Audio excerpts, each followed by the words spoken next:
AM Sport. لا والله ما ودنا بهذا. لعبة الكورة باتجاه القحطاني إلى إيبيا، عرضية عالية ومحاولة تخلص حارس المرمى والتسديد من ديوب. الساحل يتقدم، ابراهيم عطاس، محمد دوسري إلى خارج أرضية الملعب إلى ركلة مرمى.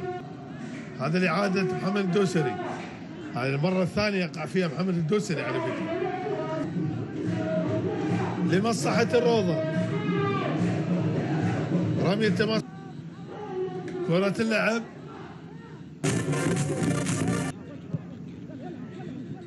للخلف، يوسف محمد تتمرر، محاولة الآن تغطية خارج أرضية الملعب وإلى رمي التماس. رمي التماس، كرة اللعب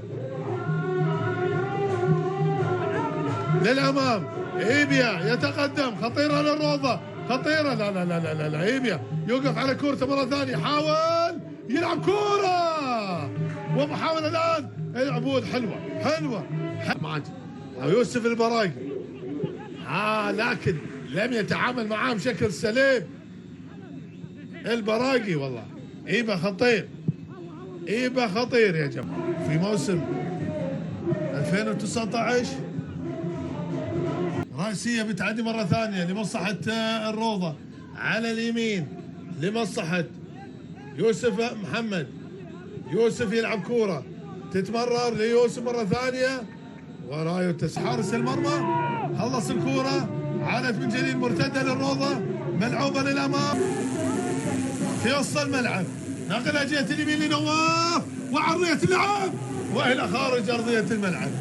تتذكر الفرصة اللي كرة اللعب، يوسف محمد لعبها للأمام، يحاول يعدي شمري يعدي، لكن ترجع مرة ثانية ماجد المطيري يحاول يحصلها في الوقت بدل الضايع.